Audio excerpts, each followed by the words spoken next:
This episode of the Turf District podcast is brought to you by the Edmonton Public School Board. Check out all the dates for their virtual open houses. Enjoy the show.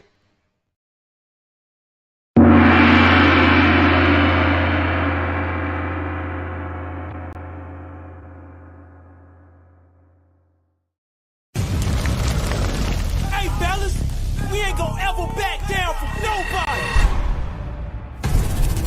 I don't care who it is. This is a brotherhood. And if we stand strong together, we can't be denied. If one of us goes down, we have another, and another, and another that's ready to fight. So let's hit this field and bang them, bang them, bang them. Somebody, light me up.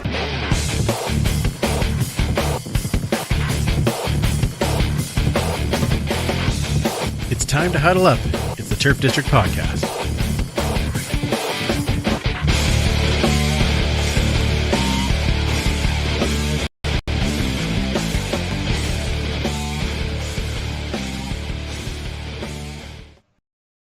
Welcome back to the Turf District, where we gather up. What's going on, Mike? You're shaking your head. Andrew's sound is like last week. Wonderful. Okay, well, there's not much we can do about it right now. All right, welcome back to the Turf District, where we huddle up to talk all things Edmonton Elks and the CFL. We are a proud member of the podcast network, locally grown, community supported, and we are also a part of the Canadian Football Podcast Network. I'm Andrew, and we have a great show for you this evening. I'm sorry if the mic sounds a little garbly. I don't know why that is happening. I thought I had everything fixed, but week by week we are learning. Luckily, the audio comes out wonderful. Is exciting. We have a very, very fun show planned with lots of amazing things and a particularly fun guest. But we are going to start with everybody, the regular gang, starting with Superfan Mike. There he is. Gotta give him a bye. There's the Gentlers. Lovely. How Yeah, you doing, Superfan? I'm all right. It's been it's been a week. What can we say? It's what's going on? Apparently, Chris Agars is dubbing you the '70s Cylon, so that's nice. That's wonderful. It's good to have a nickname finally. Yeah, well, I've been trying to get one for a long time, so it's about time. Cylon Andrew, you're Awesome. Wonderful. Search is over. Hey, you had a fun chat this week with a certain president. It sounded like you got to know him a little. Yes. Not the president of Ukraine, which would be that amazing. would also be amazing. Yes. Yes, but no. Victor Cui reached out to me just to talk about maybe some possible synergies and maybe a collaboration going on. So we had a little chat, probably about 5 minutes, and I've sent him off some stuff, and we'll see. You never know. Oh man, that's awesome. That is so cool. It's nice to hear that he's lots of great energy for sure. And no better guy to talk to about Elks than you, man. So that's a good thing. Guess who else is back this week, Superfan? Who is back? It's the one and only Commissioner Kayla. How are you, Commissioner?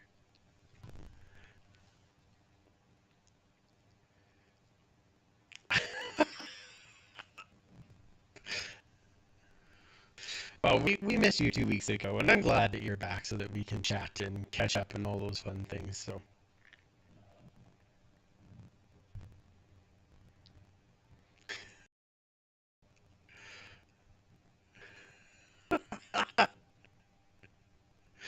Yeah, well, people say that about me a lot. Okay, let's get to our. Actually, before we get to our guest, very quickly, I do want to give a shout out to GB McDaniels.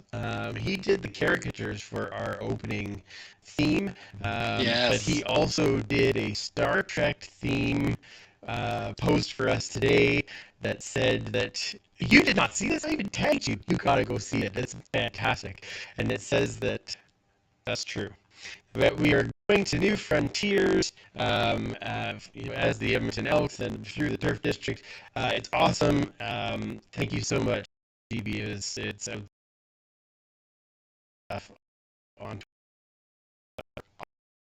It's very, very. Another. We need to talk to our guest because we haven't come in yet. So here we go.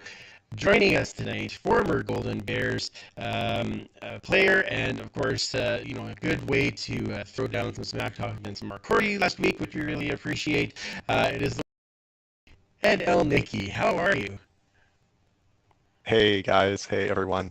I am really excited to be here. I listened to the interview last week with Mark. It was awesome. I've always loved listening to my friends, like people who've grown up with, chatting football and talking about their professional life. And it's cool to have a bit of a different perspective on it now, being a few years removed from the game. So really excited to chat.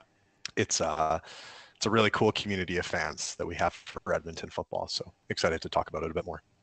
Absolutely, and we love having you on. We got lots of stuff to chat with. Now, the first question, of course, I need to throw by you is Paul needs to know how you're doing since you left Payline, because that's important. And if you're less recognized now that you've left, told him I'd get for him.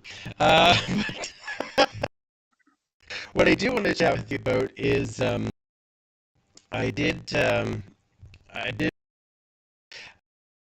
You had a thread on Twitter in November about what the team should do, where things should go, and that type of thing, and it was amazing.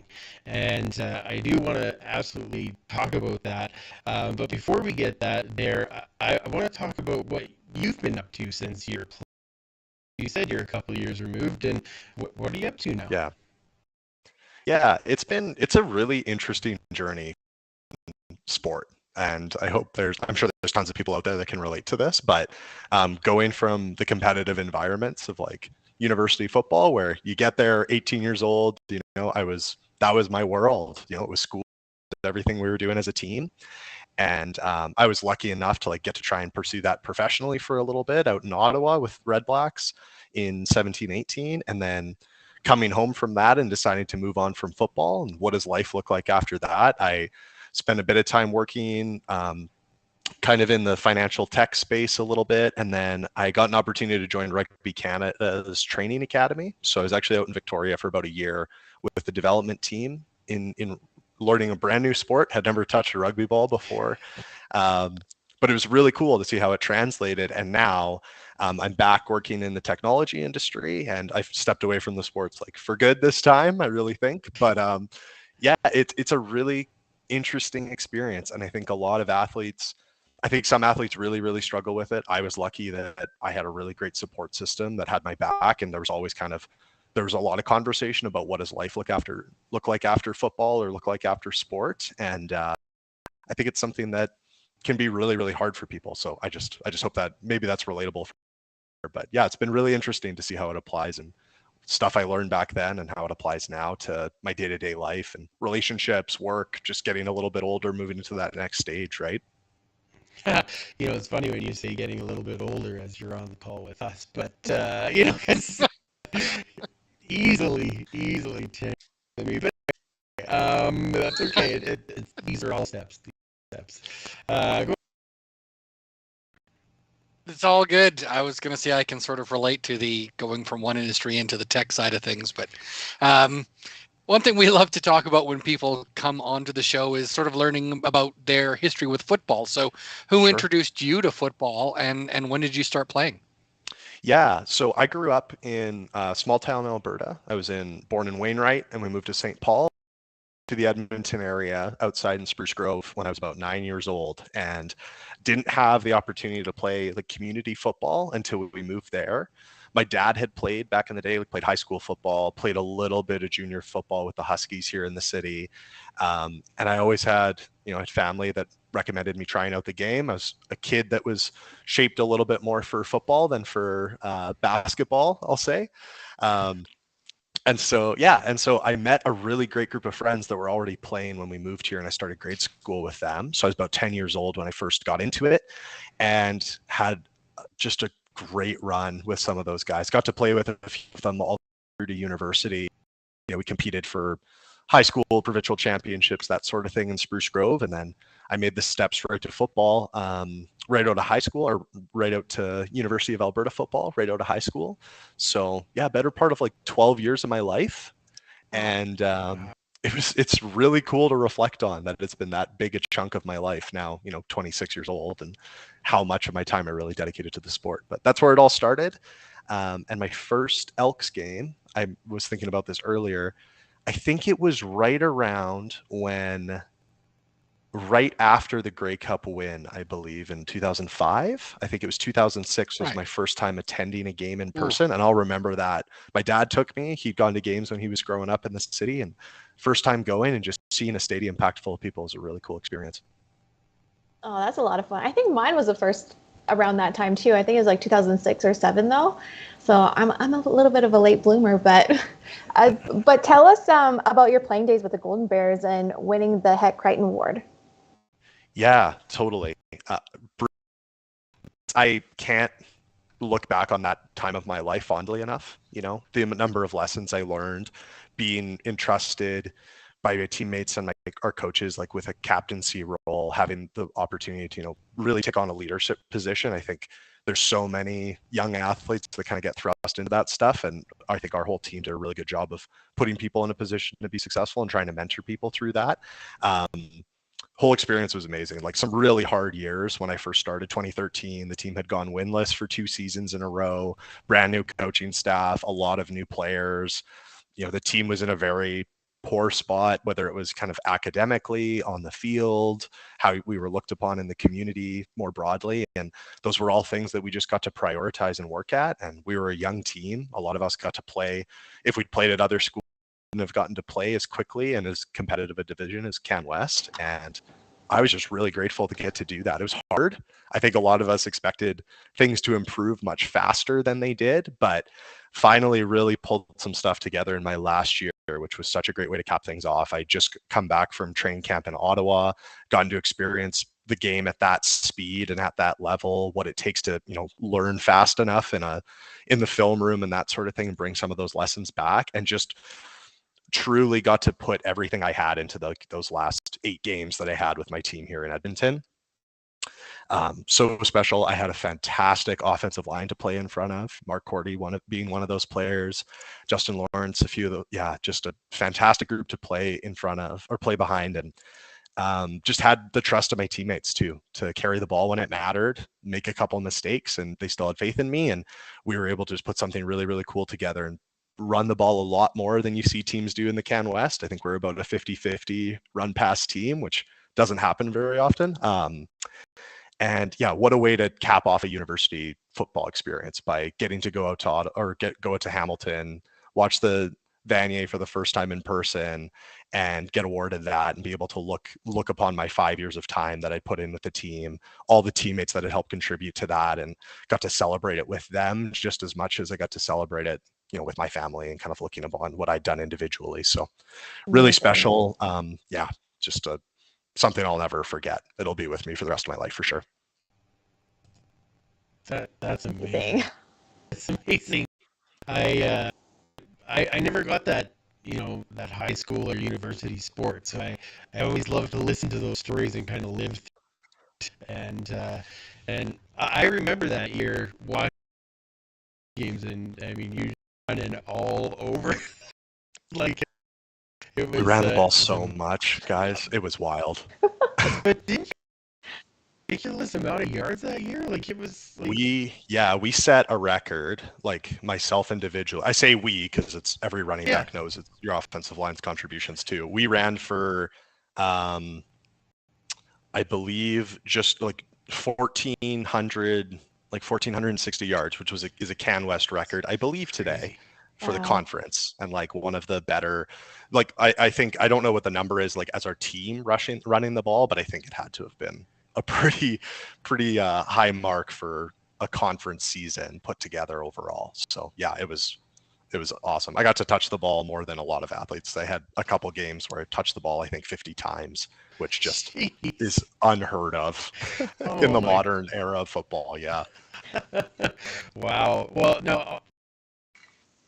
How do you feel, I guess, how do you feel about the upcoming doubleheader that's going to happen between the Golden Bears not between day and then Elks later in the day? I know we talked about it last week with Mark, and we thought this is going to be awesome. Like, 2 tailgates. Come on, like, that's exciting all on its own. But 2, and everybody wearing green and gold. I do feel in the end. So pumped. Like, just it seemed like such an easy thing, and it was amazing to me to see this numbers about how long it had been since the last time the organizations did something like that.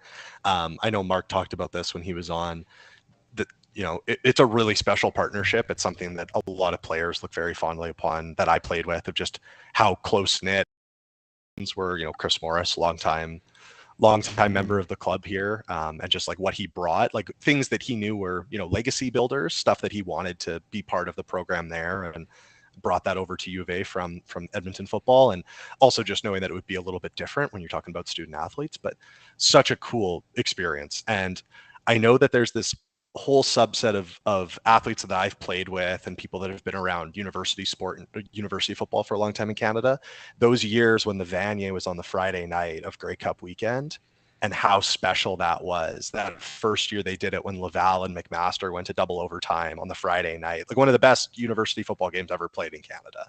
And how cool is it to see that partnership continue and hopefully reignite? And I'd love to see Vanier and Grey Cup played on the same weekend every year. And I would love to see every club team, every CFL team partner up with their local team and do some stuff like that.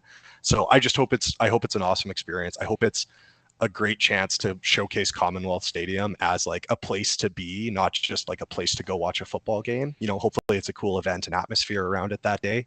And yeah, I can't wait to be there. I was just going to say, are you going to... Oh, without question. Yeah. The moment. I at both tailgates for you to come. So I appreciate that. Yeah. It's going to be super cool. It's going to be super cool. Awesome. Feed up. Come and get some grub. Yeah. We've had other former Golden Bears on. A good friend of ours, Boyd Plandowski, played a year or two before you, or 20. But we've got to get a little shot in him, Boyd, once in a while. One thing that he and I have always talked about is he doesn't really have anything from his playing days, whether they were just never picked up or were lost from ex-girlfriends, whatever. Mhm. Do you have anything from your playing days, or are there any Elks items you're connected to? Yeah, some gear. I have a couple. I have my jersey. I don't know if everyone can see this. Podcast Nice. listeners can't. I have my team jersey that we were lucky enough. A lot of the fifth year players get their numbers shadow boxed by the team, and I've been able to keep that. It's a very bulky item to move around with, but it's a really cool thing to have. Another one that is really cool. It's on my shelf back here, just behind me. Most of our graduating players get a memorable kind of like a replica ball that just has some statistics from their career, different contributions at a career level. And our teammates designate kind of the top 3 words that they would associate with each player, which is a really, really cool tradition we have.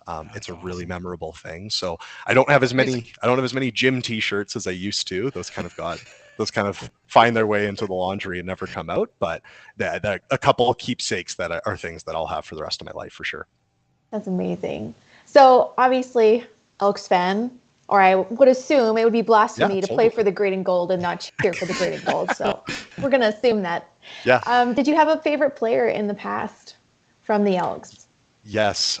So my first number when I started playing football was number 53, and that was because the player at the time was Joe Montfort, who had just moved over from Hamilton and played. I think he was only in Edmonton for a few years, but such a presence to watch play football.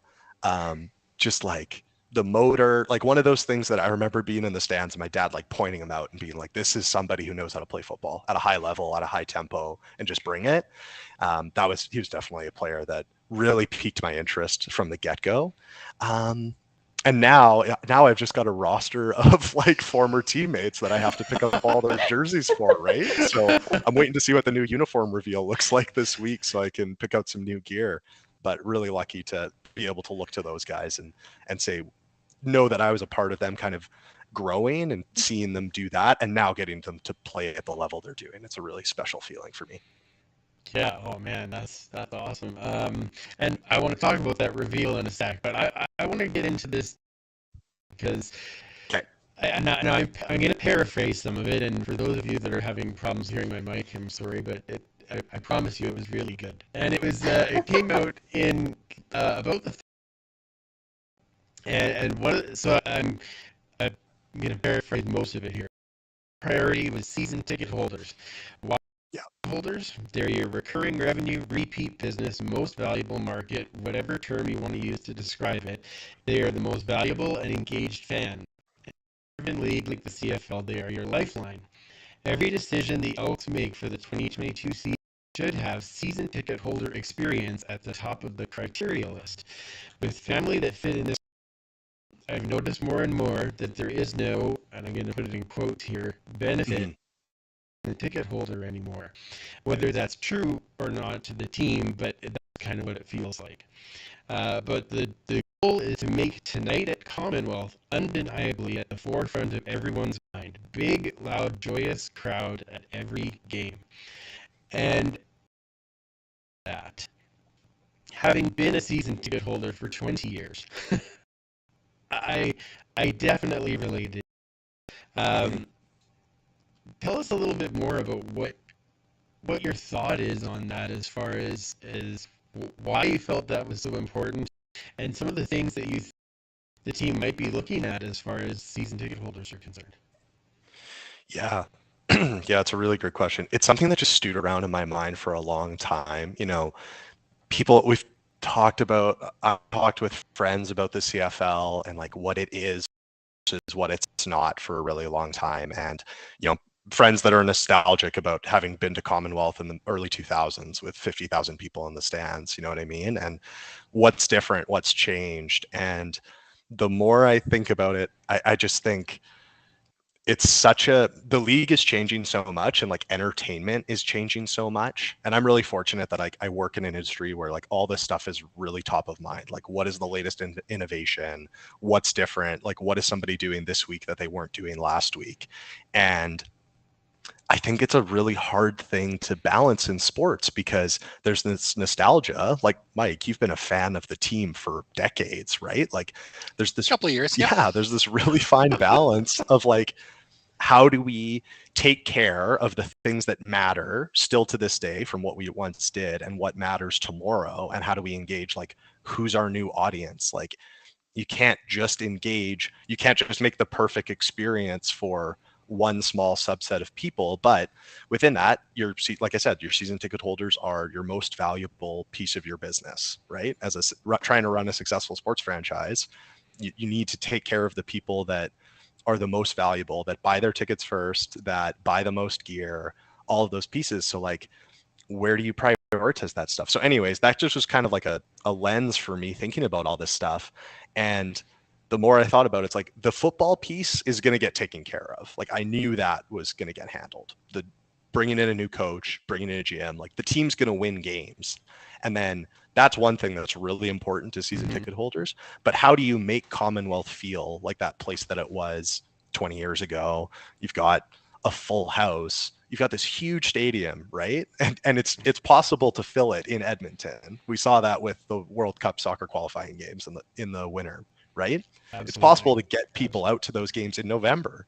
So how do you just frame everything to like make that place a destination for people and make that the number one experience? And I think a lot of season ticket holders, even if there's 20,000 people in the stands who, you know, they haven't been lifelong Edmonton football fans, they just want to be there to have a good time, I still think that's a better environment. So that's kind of where it all stemmed from. And just like talking with other people, talking people around sports, talking people who are fans of other leagues and what they like about them, and just trying to come up with some ideas and put it all out there. Because sometimes just like writing it down helps you process it. And I was glad to hear it related for a lot of people too. Like with you being, I mean, you going to games like experienced, yeah. Well, A little, yeah. Still, we have right. Like Ed was saying, we remember those 2000 like all the time. It is hard to get a ticket to come, and those those things. How do you feel about that? How do you that you would like to see? Well, I mean, we've talked about making Commonwealth an experience for a while, but I think Ed really sort of hit the nail on the head where he's talking about how everything has changed. Like, you can't compare the 1980s or 90s to now, because we were watching games on tube TVs about this big, and now you can get a 65-inch TV out of a Cracker Jack box practically. So you need to make the experience that much better to get people to go. And you can't ask someone who's of my vintage what 20-somethings want, because I'm not a 20-something. You need to go to those people and say, what is it that is going to get you to come, get your friends to come? What do you want to see about live sports? Do you even like live sports? What do you not like about it? That kind of thing. And I think that the more you engage those people, and I think that's what we're starting to see, especially with Victor Cui now on board, is them engaging all groups, both, whatever your gender is, whatever your racial background is, whatever your religion is, everyone is getting asked why they will want to come to a game. And I think that's an amazing first step. Absolutely. And I know, Kayla, you've kind of gone a little, like you've had season seats and then not, and then yes, and because you've been in different spots and things like that. But as the younger of the three of us, because I think Ed's still a bit younger than you, but still, as the younger of the three of us, how are you feeling about that, and how are you feeling about that event part of being at a game? Well, I mean, honestly, for me, it's the football that matters. So I'm very biased in my opinion, because I will go regardless, because it's the football that I want to go to. And I have friends there, and it's on a different level, but it's a constant battle to actually have friends and family want to go. So even in that, I'm still struggling to find the answer. So I don't even know how an organization can do it. And like, I'm the same with you guys. I don't know how to relate to a 20-year-old. I hardly know how to relate to anybody my age. Like, I'm with you guys. I'm an old soul. I don't get it. I don't know. What's Twitter? No, I'm just kidding. But it's, I mean, it's a really, it's complicated. And for me, like I've had season tickets for the last couple of years, but obviously last year I didn't, just given the scope of things and not knowing what was going to happen, and obviously moving outside of the city. But for me, it's just about the football. But if there was that experience, and like I had said, when I was allowed on the field to take photographs, and that energy that I felt, which I had never experienced before, that alone would personally drive me to go to every single game, because it was so electric and I could feel it in my bones, that energy. So I mean, I think having Victor alone on board and seeing what he's doing already is going to be huge leaps forward, just because he's trying. And when you actually put in the effort, people automatically will tend to be attracted to that.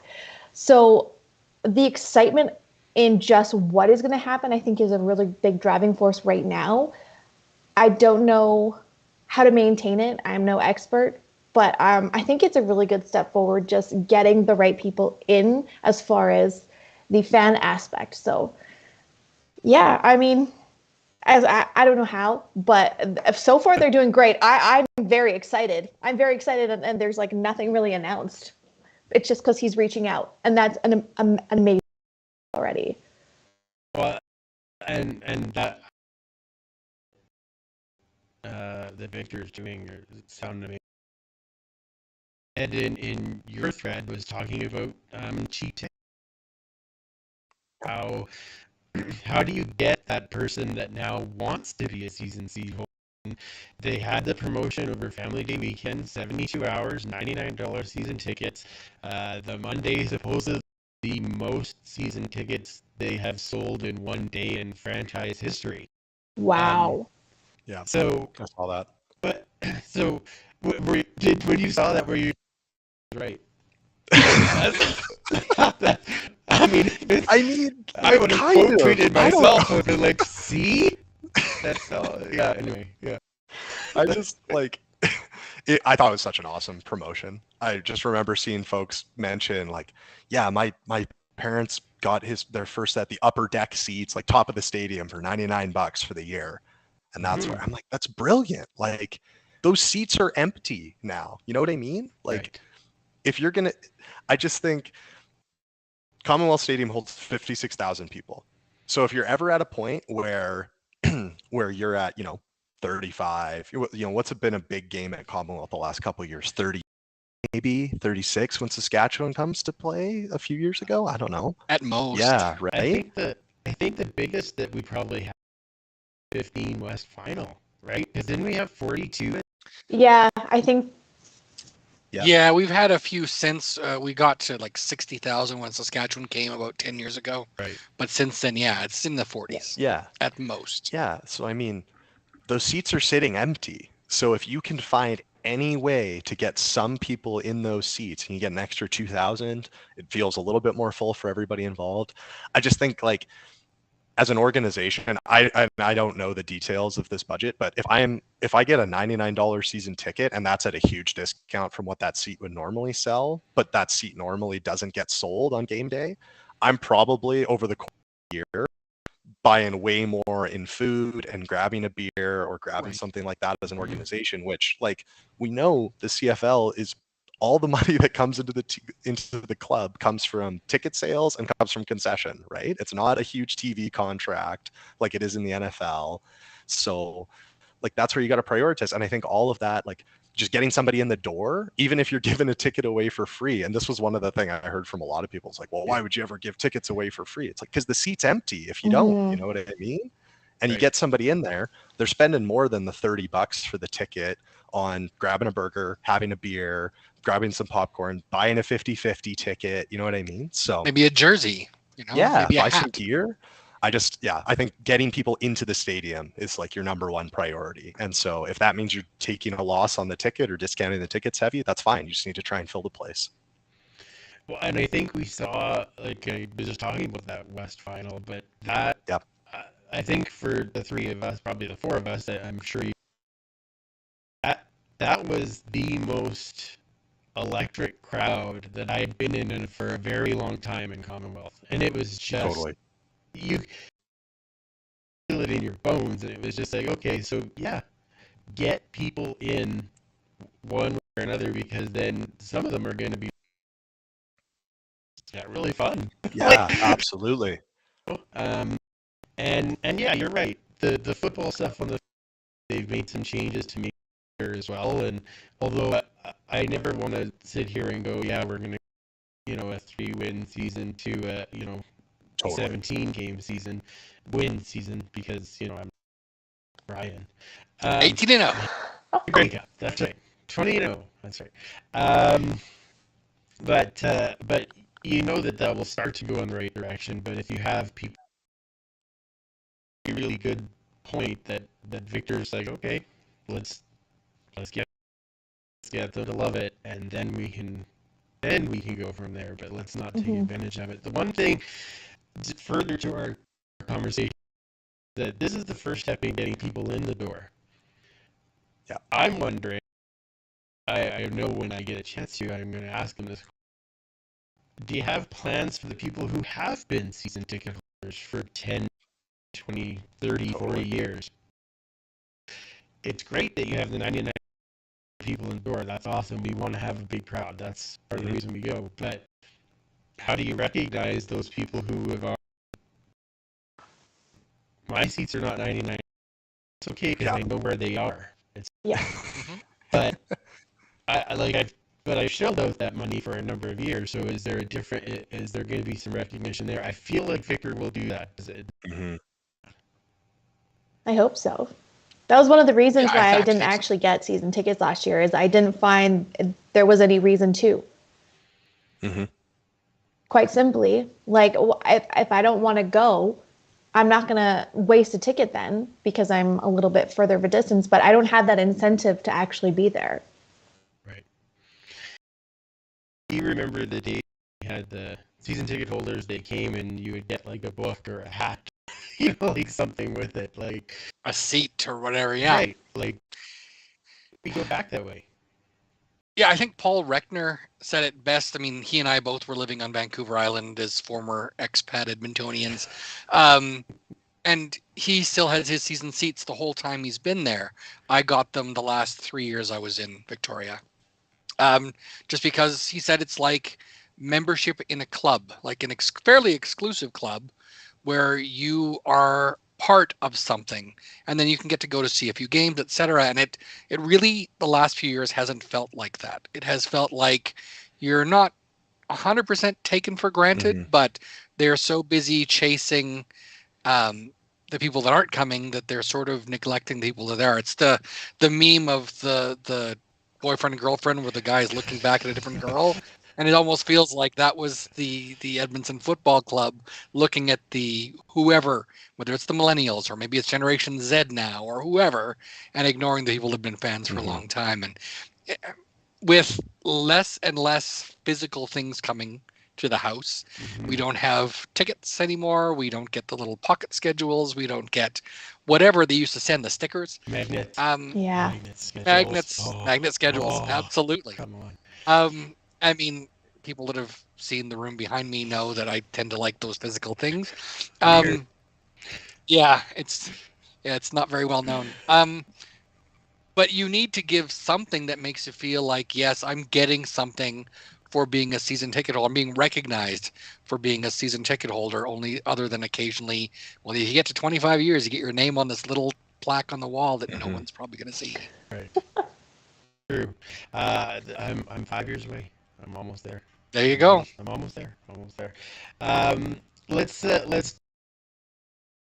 thing that's going on with the Elks that I am really liking how they're getting better at teasing stuff. And Ed, you talked about this earlier.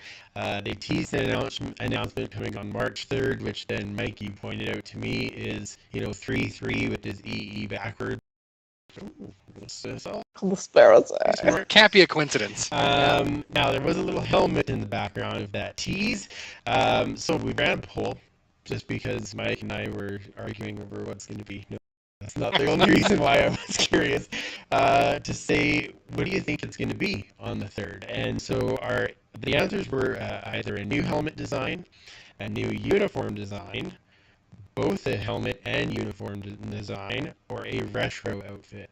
So, Ed, you said earlier that you thought it might be more. What do you think it's going to be on the 3rd? And this is exciting. It's something that we're talking about in March. Yeah, that alone, right? It's something that's building a bit of hype, like these little announcements, right? I think it's really cool.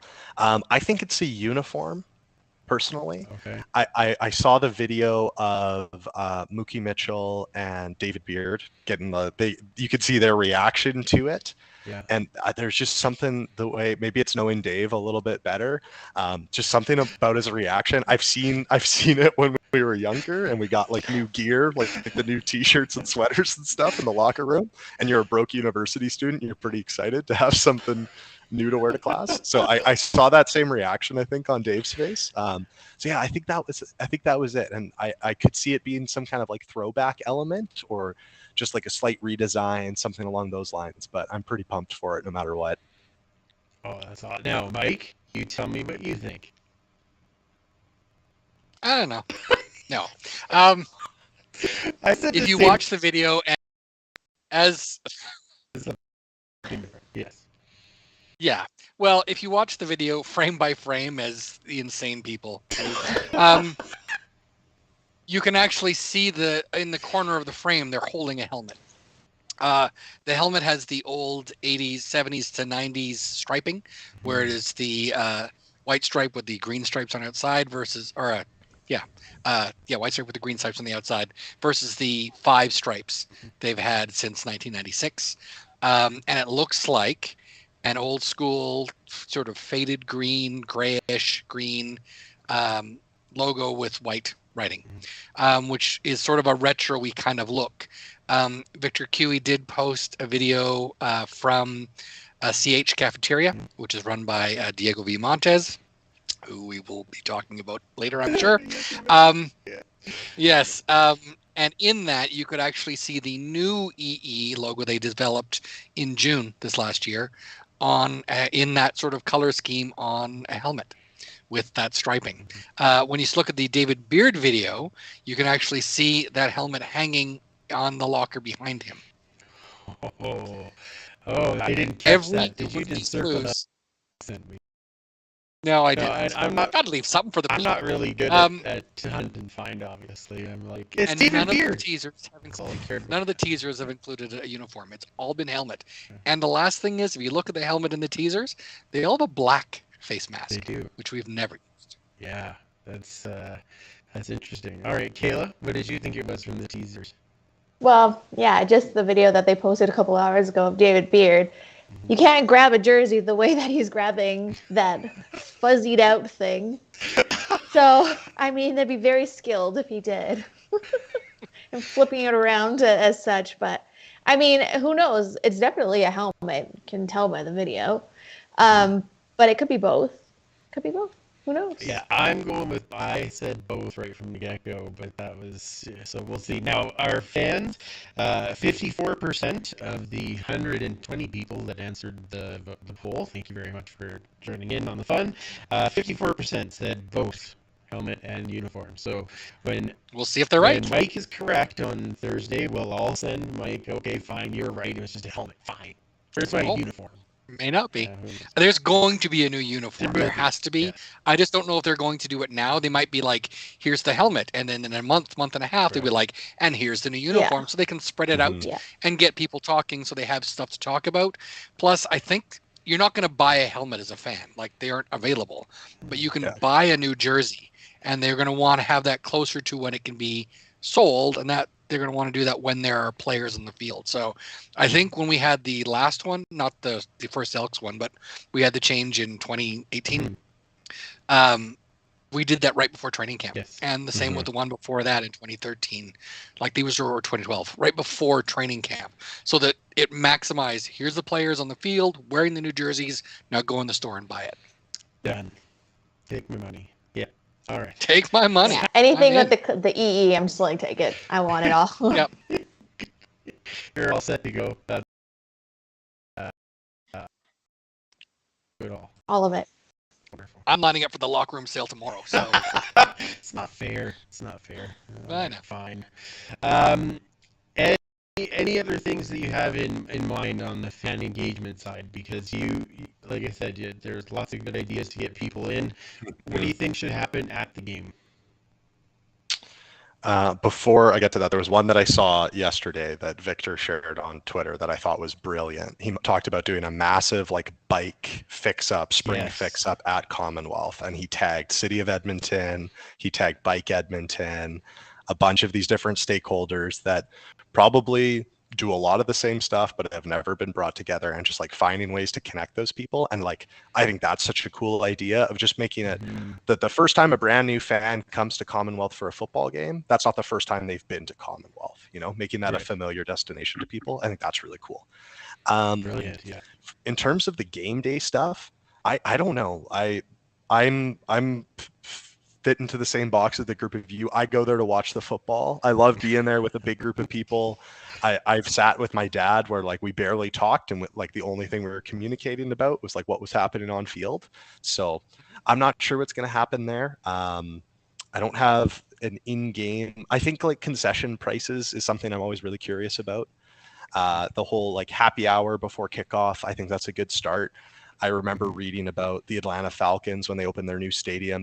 They slashed concession prices because they said our priority isn't making a bunch of money on the concessions, but it's a little bit of a different model for a football team in Edmonton as it is for a football team down in Georgia. So I think something that could be explored, or I think that's an area that might be something really interesting for season ticket holders too. Just saying like every game you have a credit for concession, something along those lines, right? That's something that you don't have to use it yourself. You can just hand it off. It's a $25 card. We send you one for each week at the beginning of the season.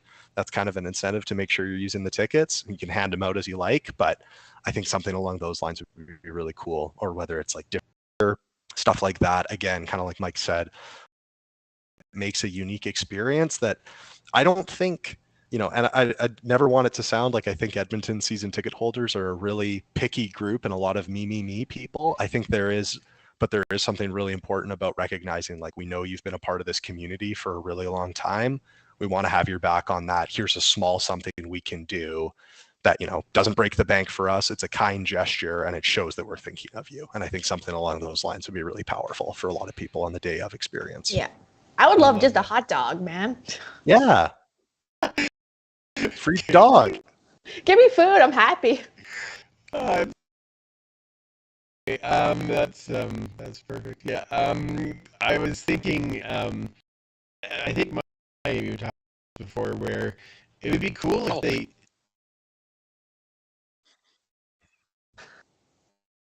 But if they did, they said season holder. Yeah. And you could only get it if you were a season seat holder. And then when you're wearing it at the stadium, people are like, well, how do I get that cool shirt? Oh, I see. I have to be a season seat holder. Like, I would love to see some promotions like that then when you're in, you're right, like we don't want to be vain and all those things, but when you're in the club, it's like, I've been in the club forever. Like, that's why I got one of these. I got this shirt.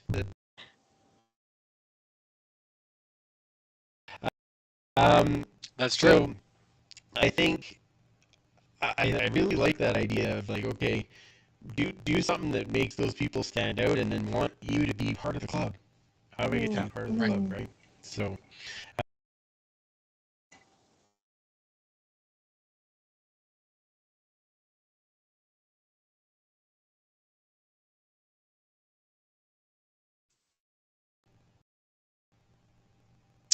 Sure. I'm gonna, because I am the senior most person on the podcast.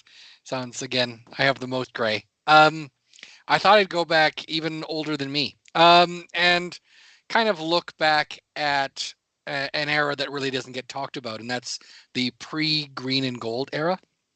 So prior to World War II, we had a different color scheme, and we even had different names going back that far. So some of the things I have picked up from the 1930s include old programs, which are some of my first loves of collecting. I love the paper stuff. I love the stuff you can hold, but especially stuff you can read, whether it's the backs of trading cards or programs, pocket schedules, etc. So I'm going to kind of pull a few out from back then and go over those. So the first one is the newest one of this set, and this is the 1939 team. I don't know. Hopefully you can see that. Yes, no? Anyone? Beautiful. So this is the 1939 program. This is one versus the Regina Rough Riders. Let's see if I can get to the center of it here. And back then they were, again, just Regina. There's the lovely lineup page. You can sort of see the Edmonton and Regina clubs. This is back when we wore blue and white and Regina wore black and red, so hardly recognizable to what we did at the time. So going back another year is 1938. Ooh. So this is us versus Calgary. The programs themselves mostly full of ads, but they did have some stories and things like that. The stories pretty much repeated program to program. You mostly bought them back then just for the lineup page. So again, you can sort of see the Edmonton Eskimos versus the Calgary Bronx. Whoa. Again, everyone had sort of different names back then. Wow. Yes, the Bronx. Oh, absolutely. I mean, they were the Tigers before that, the Altomas. They had different names like we did. And speaking of different names, Can we please call them the Bronx on this podcast from now on? Sure, as we should. I think we should. They were, When Ryan's on. I think so. Yeah, perfect. Yes. He'll think it's a nickname. And then these are two I just picked up last week. I've been waiting for these for a long time. So this is one from the Calgary Bronx Stadium, and this is from 1937. Edmonton had folded after the 1932 season, the Eskimos, and came back in 38 and 39, which is those two programs. So prior to that, they had a couple of different clubs with different names, and this is from, again, the Calgary Bronx versus the Edmonton AC, or Edmonton Athletic Club. Wow. I don't know if you sort of make it out here. There's a number 17, I think. That's 17 there. Hopefully you can see. It's a little blurry still. You're going to have to tell us. Anyway, number Hart, whose first name was Stewart. Oh. And I think anyone that's followed wrestling knows who Stu Hart is. He was our center in 1937, and then the backup in 38 and 39 as well. So he played with the club. Finding anything from the Edmonton Athletic Club, who only played the 1 year, is exceptionally tough. And then the oldest one I have is from 1936, also from Calgary against the Bronx. And this is probably the most unusual name we had in 35 and 36.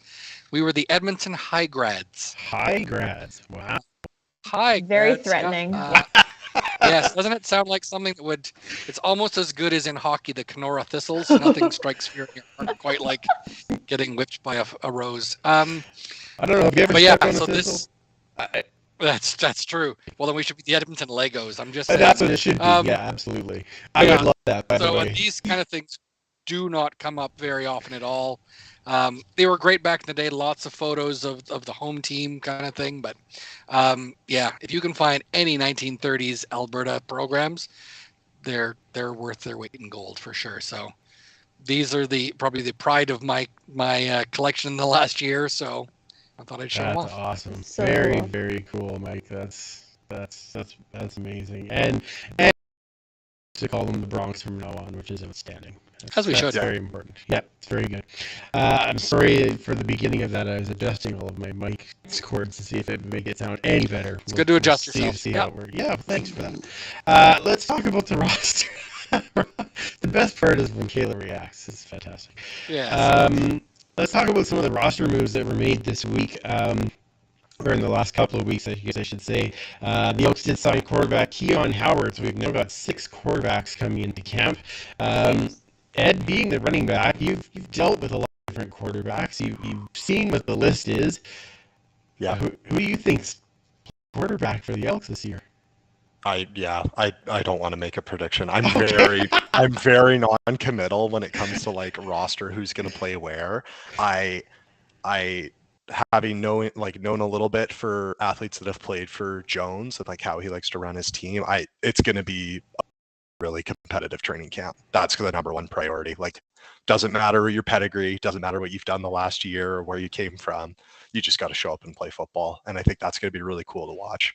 So yeah, I can't make predictions there. I'm not. And I'm the last person you need to ask about who's the best technical quarterback or who's the right leader in like that. I don't know who that person is right now, but I can't wait to have you back in the season. So what team's gonna win? He's like, oh, terrible. I'll be bad for that. Oh, it'll be so much fun. Let's see. Now we did today. We didn't resign. We signed wide receiver Martavis Bryant. Now, how do you feel? You're a fan? He was a Steeler before. Big fan. I mean, he was supposed to come to play for Toronto last year, had some problems apparently getting his passport in order, or at least getting across the border. Hopefully that's been fixed. But I mean, anytime you can have the good black and gold coming over, that's a great thing, right? It's fantastic. Yes, I'm sure.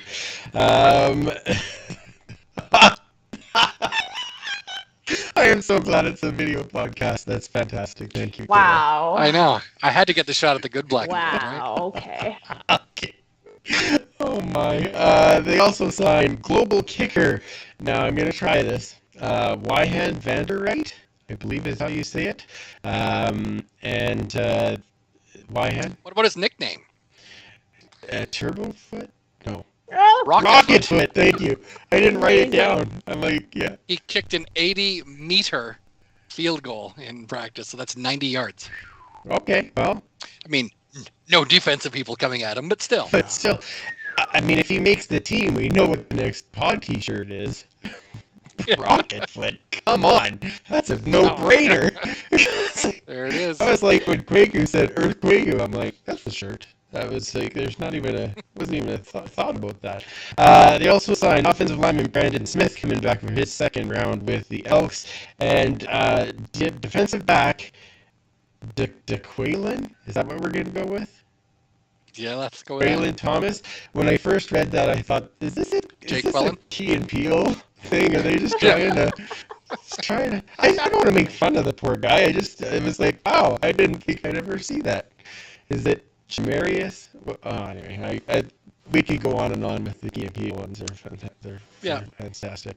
On the unfortunate side, of course, with signings comes releases. Defensive back Malik Clements. And offensive line Shahir Jones, and then today all of our global players that we had, including Diego Villamontes, who is a friend of the pod and was always very good to us. And I know, Mike, you see him a lot at CH, and I'm glad that he has CH, and I hope that that's good. I hope that means they can stay here and continue with CH, and yeah, that was a tough one for all of us on the pod for sure. Maxime Royer as well. Goodbye, all release day. So you'd have to think that there's a global player that I don't know when the global draft is, but that's probably coming up in April. Same day as our draft. They announced that it'll be the same day. Okay. Not the same time, but the same day. I think that Jones has got some an insight on another global guy or two. Or he's a big fan of Steven Nielsen. True. Maybe. Yeah, that is a possibility as well. Who did play with 13 games this last year. So maybe he did enough that he liked the way his progress is going. I don't know. Yeah, absolutely. Yeah, it's a great game, lousy business. We've often said. I mean, Diego's in his 30s, 31 maybe. And he knew that this wasn't something he's going to be doing for the next decade. So I'm sure he, as well as anybody who plays the game, on the north side of 30, knows that they're going to have to make plans for their time after football. And he's an incredibly smart man. So I'm sure he already had plans A, B, C, and D already in mind before he got that call on Saturday night saying that, bring your playbook, coach wants to see you. Yeah. So, selfishly, I hope that no matter what happens, he stays, but you never know. Maybe we'll see him on another team. I would hate to see him putting on, red or other green, but we'll always cheer for him whenever he's on the field and just not against us. So that's how it works. Yeah, absolutely. Yep. Before we finish off tonight, CFL CBA, because that is coming up. I know the CFLPA did send notice that they are ready to start going on with the CFL. Lots of questions surround. I'm wondering if this might be a little more kind of a status quo CBA, just because we're kind of still in. But any topics? There'll be some tweaks. Yeah, oh yeah, absolutely. I mean, hopefully be a little less on the restriction side, I guess, because provinces seem to kind of be going. But a few little things. Is there anything? Oh, I'd like to see this. Ed, what do you, on the business side? What do you think? Yeah, well, I think the most interesting one was the one that they had this past season around like vaccination rate, and then if players, like if they had a number of tests and had to default to games. So I'm sure that's like that's going to be a pretty big change, big departure from the last year. Yeah, I'm really curious. I don't have a ton of insight. I know it's a very interesting discussion every year from just the players I was around like what does this look like? What do union discussions look like? What does our representation look like? Who's in those conversations and that sort of thing? And I'm sure we'll hear some story coming out, some piece of information coming out from somewhere about where things stand or whether things are going well or not. So yeah, I wish I had more insight into it, but I'm curious. That's okay. That's just as an outsider. That's Mike, anything that you're hoping to see in this in these discussions? It certainly wouldn't, to piggyback on what Ed said, it wouldn't surprise me to see them make a mandatory vaccination status for the reason that if you cannot fly on a plane or you can't get into the country, then there's almost no point in signing somebody.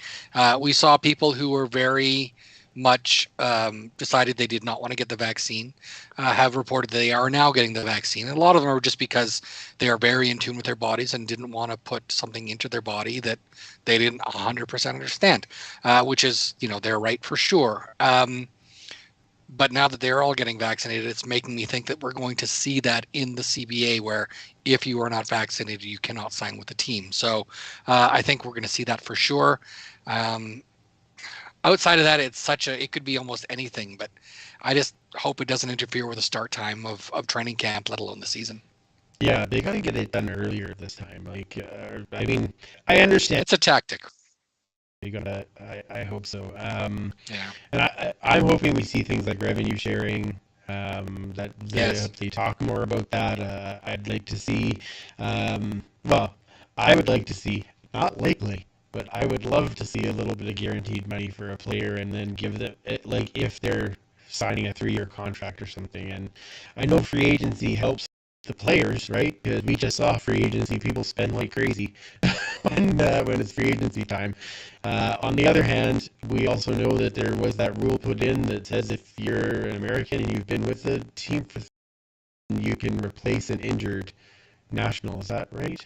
Is that or something? No, there was any international could replace a national if they're injured in a game. But the 3-year rule or 4-year rule or 3 years with the same team, was that it? 3 years. Was just there were 2 or 4 spots made up for those players specifically, so that you were having almost like a 4th category after national, international, and global. It was sort of like a naturalized national. Or whatever, naturalized player, someone who'd been in the country playing or lived year round for that period of time, qualified. And then, so it just, you got those Americans maybe playing a little longer for the same club, hopefully. So, we saw that a little bit last year, but not very much. It wasn't really brought up much in the season. Yeah, I'd just like to see some way where we get a bit of consistency. Like, you want to buy a jersey for a guy that's going to be here for a few years, not just You might start seeing teams saying, listen, if we cut your player, we'll, replace the name on the back and the numbers for cheap or whatever, or give you a discount. Yeah. They're going to have to do something. Yeah, there's gonna be something for sure. Kayla, I know you're not really, this isn't a subject ever, but anything that you wanted to add in on that? Nope. I'm just kidding. No? Okay. I think just like seeing everything evolving, the Elks, how, we got rid of so many guys like president, coach, and management.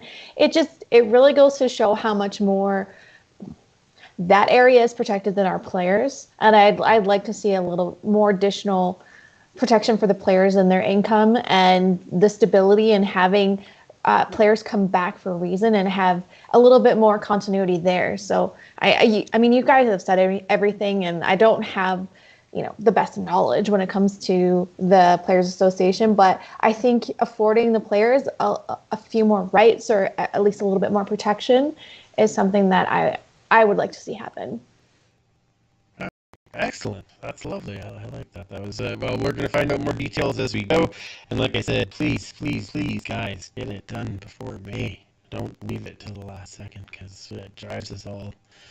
I've had enough. My heart can't take it. Let's just get ready. Let's be ready. This episode is also brought to you by the Edmonton Community Foundation. The foundation acts as a bridge between donors and charities to create a strong, vibrant community for generations to come. You can start a fund on your own or with a group, and when it gets to $10,000, you can start distributing funds. You can learn more at ecfoundation.org. That's ecfoundation.org. Everybody, here we go. That is not correct. Just a moment here. This is a lot of that I'm doing at once. Push buttons for me so that it makes this a lot easier. Ed? Sure, someone will push your buttons. Yeah, that happens. About me even trying. Thank you for joining us to talk about the Elks and things that you see going on, and your history. We'd love to have you back during the season to talk more about the game aspect, and from your vision of being able to see it as a player. I would love to have you talk more about that, but tell everybody where they can follow you when you have your next thread, we can all talk about it. Awesome. Yeah, thank you all, the three of you. I am always blown away when I get to talk to fans that are like so passionate about the team. Like, just hearing all of your experiences, what you've seen, all of that. It's super, super cool for me. It's really refreshing for somebody who's been around the game for a long time, just to hear about people that like dearly, dearly love it, that have a little bit of a different relationship than a former player. So that's really cool. If you need to find me on Twitter, it's at Edward L. Nicky. You'll be able to find it. On there, I'm all over the place. I'm a politics guy. I am a sports guy. I am a video game guy. You'll be able to find something. But yeah, find me there. You can find me on Instagram too.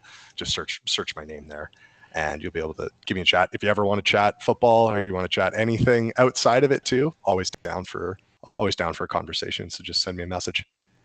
Oh, that's awesome. What video game are you playing? I should ask. I've been playing a lot of Apex Legends lately. I heard it's very good. Yeah. If anyone ever, if there's there, feel free to let me know. I'm always looking for somebody to squad up with, and it is when you stop playing competitive sports, you got to channel some of that elsewhere. And I found competitive video games is a little bit like that. I'm not saying I'm very good, but it's a lot of fun. Fantastic. Superfan, where does everybody find you? They can find me at 56 Parkies, and then of course they can find the history segment, and we'll be getting some more pictures and stuff like this out at the Edmonton Football History account on Twitter at EDMHISTOREE. I don't know how you find me. Sometimes I can't even find myself. You could try on Twitter at Duchess Lombardi. I'm definitely more active once football starts, but when football ends, I like to take a step back and enjoy real life and not stay on social media so much, right? Yeah, I know, it's crazy. But I might have to pop on tonight just to see that Star Trek stuff. Yeah, go see it. Yeah. McDaniels killing it for it. That's your girls like Abney right there. Yeah, that's what I thought. You can find me, which of course is been running once again. Our Alberta Podcast Network shout out this week goes to Makeshift. This might be something you would like, Kayla. It's an independently produced sci-fi, fantasy, speculative fiction. There's a new show out every 2 weeks. Many other great pods at Alberta. all at Pay It Forward with football. They are getting ready for the season and things coming. And join in the huddle with us at the Turf District. You can find that on Twitter. Hope to get a little more going on our Instagram in the next little bit here as we kind of get things rolling. But obviously, we're still the video feed and all things. But make sure that you engage with us there because we'd love to meet with you. We will shoot live. Stick with us for overtime where we're going to take some more fan questions and chat a little bit more. Otherwise, we will be back in 2 weeks to welcome of the Victor Cui on. Chat about some of his plans for the upcoming season. I am super excited about that. Not only to ask him those questions, but also just to get the energy because it's very, very contagious, and I'm excited to talk to him. So for Ed and Mike, Commissioner Kayla, I'm Andrew. Remember, you can't catch footballs with your face. Absolutely. Talk to you. Don't go anywhere. It's over.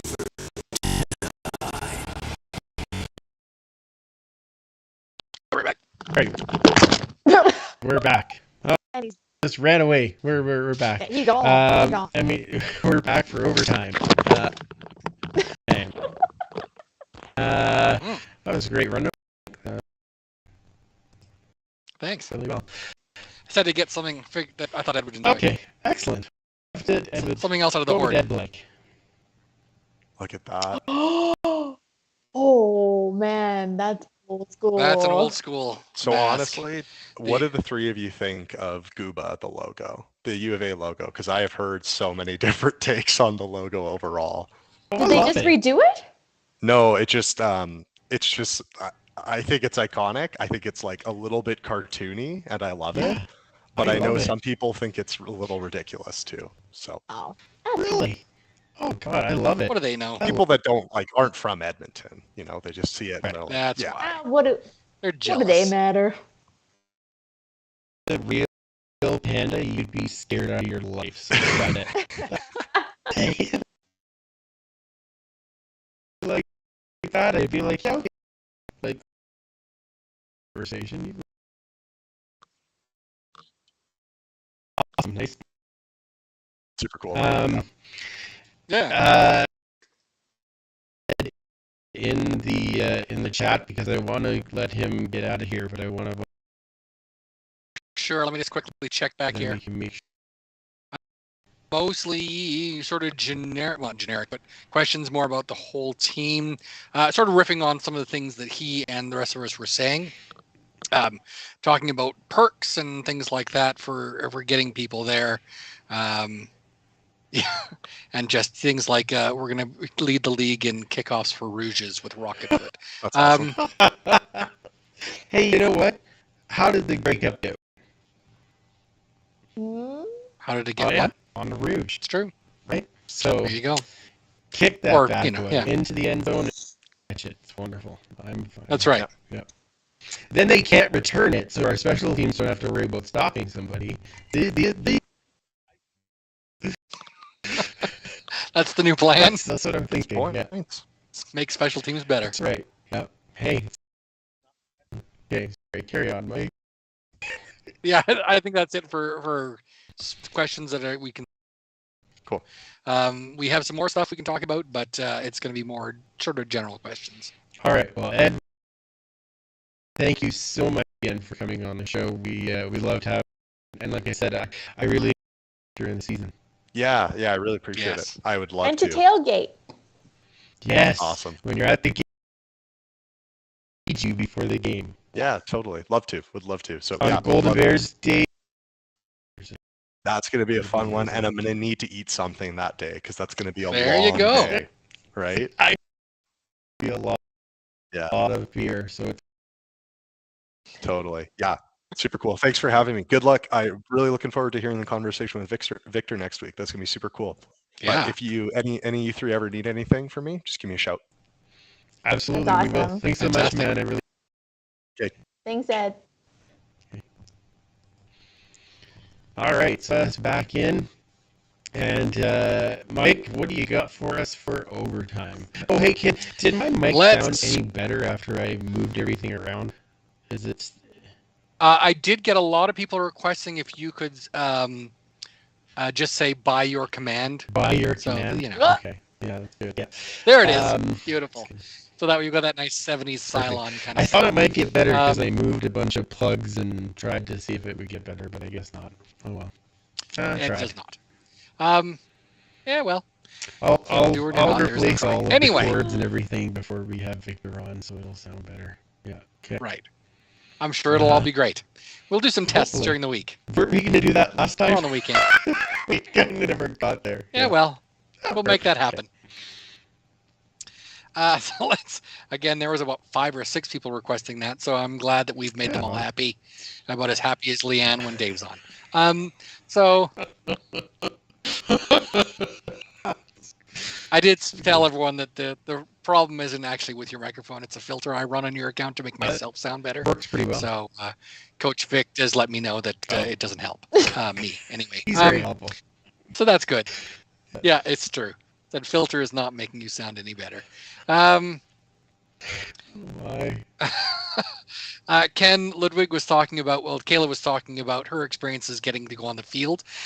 Ken was there was a magazine called The Rouge for a brief period, and he was with them, and he said she just totally nailed it. That whole sort of feeling about being on the field, which is pretty awesome. It's surreal. It's honestly surreal. See, I mean, for you, it's great, obviously, because, I mean, you're obviously an incredibly talented photographer as well, but I don't know. If I was on the field, I'd be like run over by about 12 players, gonna be too busy looking at everything else and get run over. Which, you know, hell, they need an extra You tackle could say you're in the game that way. That's true. Get in the game. That's what they always say. There you go. Yeah, Mike, stand over Bring it there. in. Yeah. Bring it Good in. luck. Exactly. Dude, you're in the huddle. Best of luck, son. Whack. Yeah. Oh my. Derek Mapstone's talking about the 2015 West Final. Said he'll never forget that game, watching a guy crowd surf to go to the washroom quicker, which must have been pretty amazing. That should be a feature at every game. Crowd surf to the bathroom. Amazing. Wait, what? Yeah. Yeah, exactly. Coach Vic says that Chris Sheets often commented that the fans are far away from the players, and that's very true with the way that Commonwealth Stadium was designed to have it be available for track and field and things like that. So you need to make them feel a lot closer. Right. So that's something that they need to sort of bring out. And I think when we remember Odell bringing a bunch of players and walking up into the crowd after a game, that was just, I mean, they were showing it on TSN like it was just something you never saw. Yeah, back then, right? So, well, you know, that's the first thing I thought of. Well, and you know, in Ottawa, like at the end of the game, I know not last year, but in years before, like fans would just go down on the field and the players would be there and they'd interact. Like it was. Yeah, different in a COVID world. I mean, obviously we saw it happen in Toronto this year. That was a bad example. Not a good way to have that. No, don't want that. No. No problem. I mean, that is part of the problem. Yeah, you've got a lot of drunk people getting up there with a big glass of liquid courage, and that's true. Yeah. Sometimes not always. Although, what do you guys think of? Is it BC that was putting basically the seats right on the sidelines? Like they're basically right behind the sidelines on the field. Like. Yeah, that sounds right. I thought, man, that's just asking to get somebody run over. But on the other hand, I'm like, you want to talk about an experience? You're like right on the field.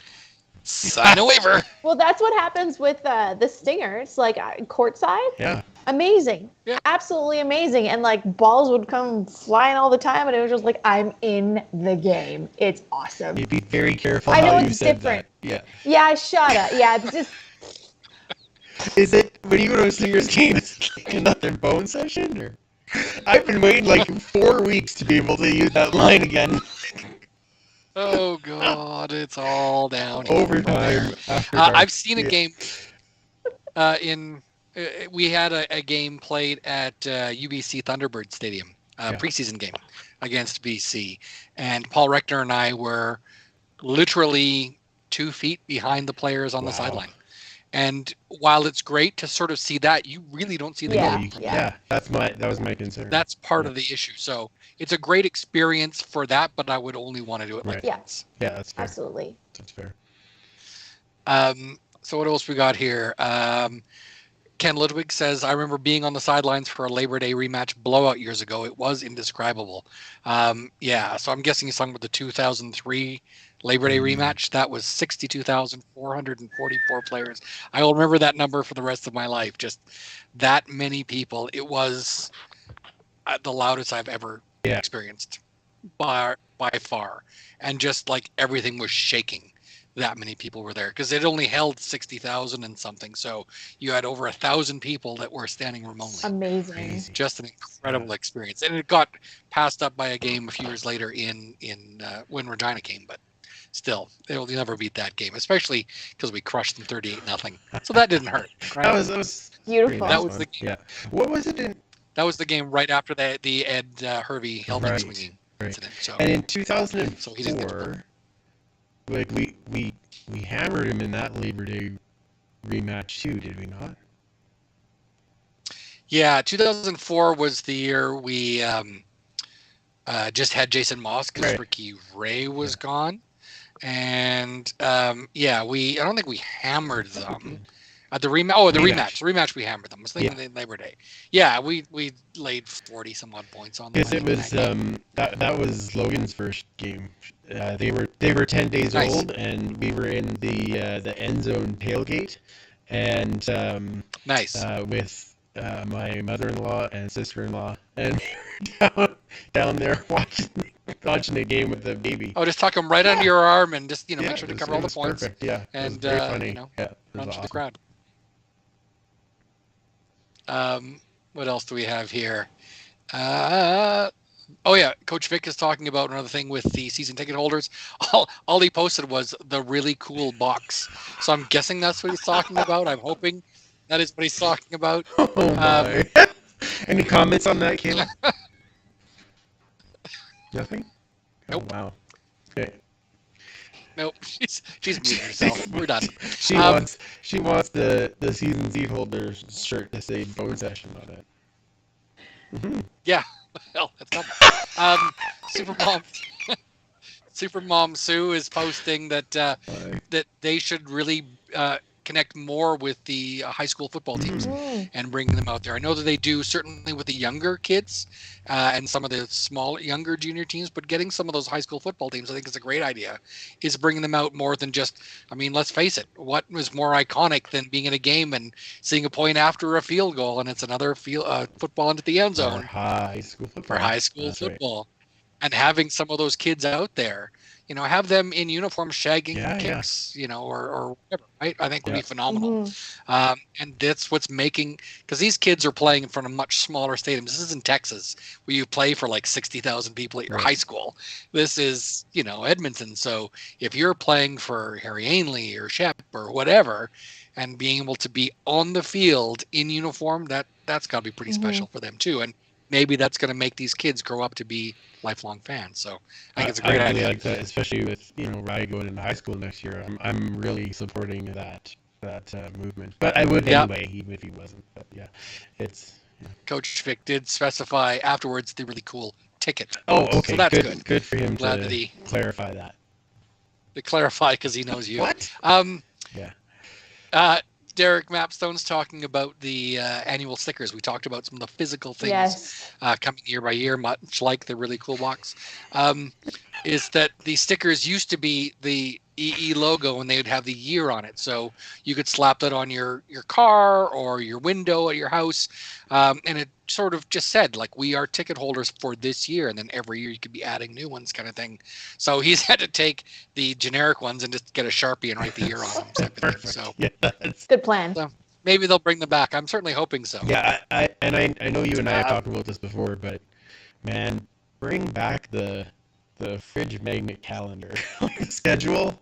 Like, oh man, yes. I love that. Just it's getting expensive having to get them designed myself. Easy to access. You can see. I was like, oh, I got a game this day. We're great. Like we need those. Yeah.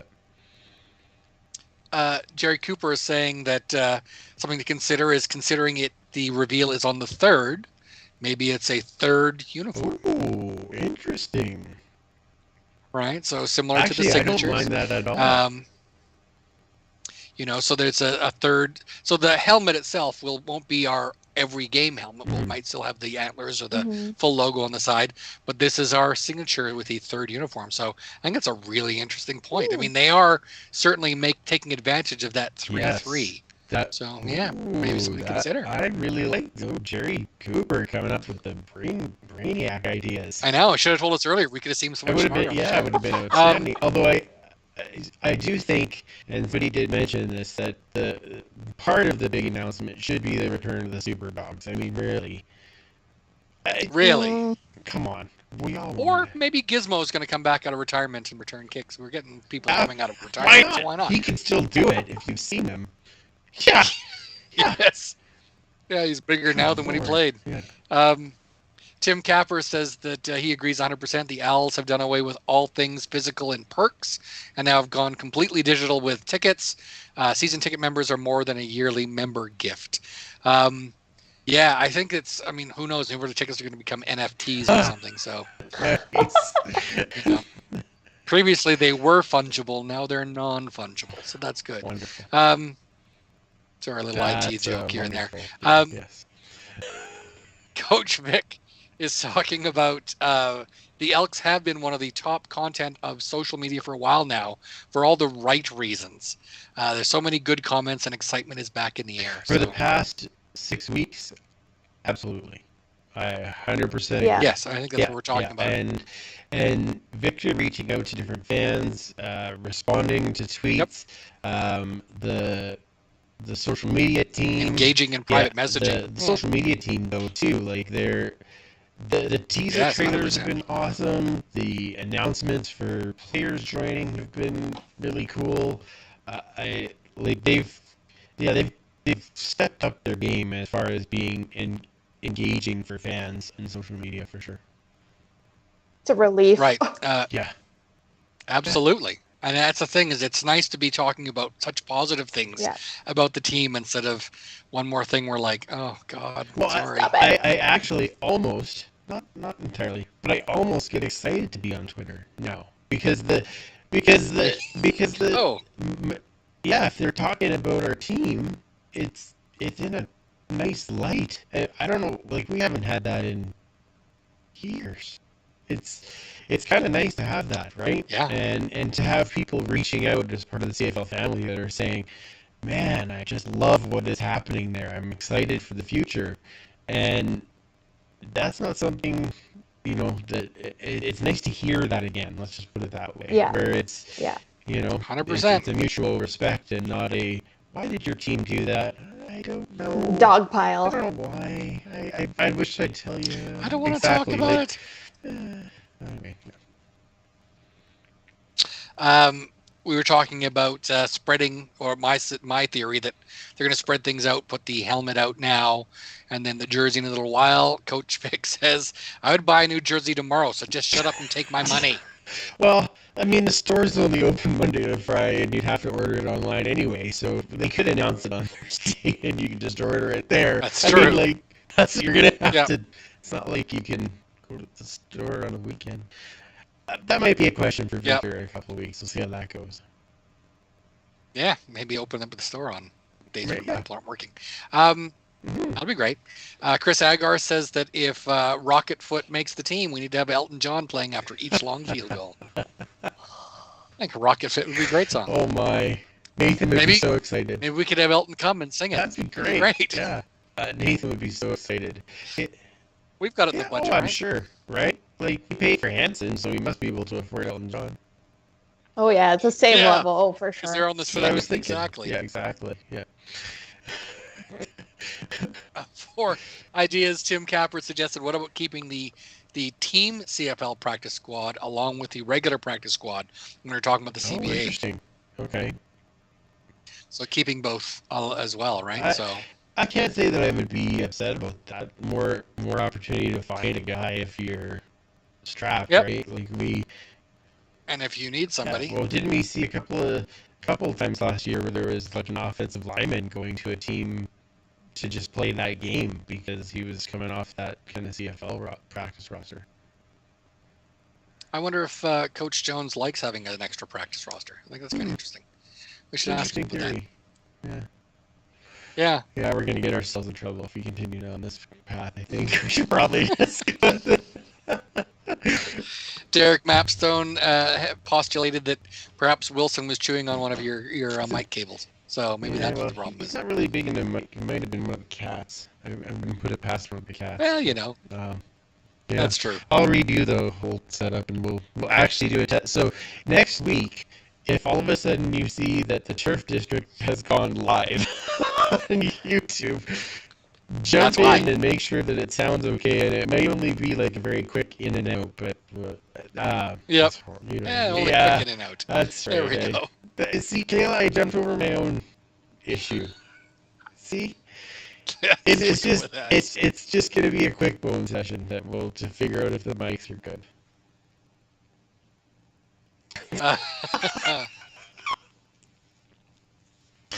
Oh my! All right then. Carry on. Yes. What else do we have? So Derek Mapson was asking. Unfortunately, when you announced who was going to be on in 2 weeks, it cut out. Are you serious? So I said there was some dude named Victor was going to be on there, and I didn't want to make sure everyone didn't get excited. It's not Coach Vic we're talking about. Unfortunately, it's just Victor Kiwi. Yeah. So, no, I mean, obviously, that's an incredible get. Not that Coach Vic isn't also an incredible It'd be an amazing gift as well to have him on the show. But, Victor Kiwi, we're absolutely thrilled that he is going to be on the show talking to us, and everyone watches and listens to the podcast. Yeah, so, and hopefully you'll be able to hear my mic. It'll be great. They can hear me just fine. So Tim Capper was saying, so what would be the point of the Elks rebrand if they're going to use the new marks for only 1 year in the helmet? I'm assuming he's talking about the antlers or the logo if we're going to change, unless they're going to go with 2 helmets. And I think it's less about 2 helmets and more about a quick change kind of thing, which is what they did last year, where they had the antlers for the majority and then they had the full logo on the side of the helmets because they're just decals. They just peel right off. You can slap them on because the rule was up until this last year that you are only allowed 1 helmet per player per team. So if you are playing for the team, you're only allowed that 1 helmet. So they got around that by just having decals you can peel off and slap on new ones. So same helmet, just a different look. So the fact that the new helmets might have a different face mask makes me question that. However, the NFL had that rule and they got rid of it. So maybe the CFL will do that in the new CBA as well, is get rid of the only 1 helmet per player per team kind of rule. So hopefully, I'd love to see getting back to those multiple helmets again, for sure. Other than my bank account won't like that, but I will like to watch it. That'll be exciting. Yeah. Yeah, exactly. One of the things, actually, sort of carry on. You go, and then I had something I wanted to add. I was just going to say, I mean, they had the 2 helmets last year, but they only sold 10 copies of the main style, right? So easier on the pocketbook that way if they don't sell those ones. So I've just got to suck up to the equipment manager and say, listen, can you just make me up one? Just replace the decals on one of these that are lying around that got someone that got cut and give me that, would you? Come on. No, one of the things that one of the conversations I had with Paul this week was we were talking a little bit about the CBA and maybe one of the things that the players might be looking for is having the opportunity to have their own endorsement because right now they can't do that, and I think that was actually a really cool option. I would like to see that come in for the players to be able to say, I'm going to endorse the local grocery store, or I'm going to have these cleats, or I'm going to, maybe endorse a local podcast. Like, that'd be fun. But if you, well done, Kayla. If we could, I'm excited to see if they put that in there. That's another way that players can make some extra money for what they're doing based on what they're doing on the field. I would support that. Yeah. Right. Mm-hmm. Yeah. What else we got here?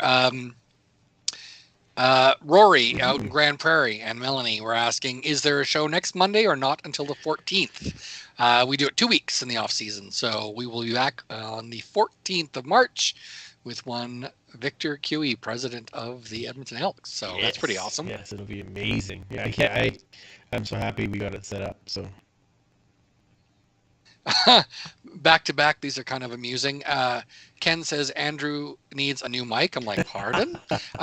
Coach Vic says it's so hard hearing my name spoken so many times it's not for me.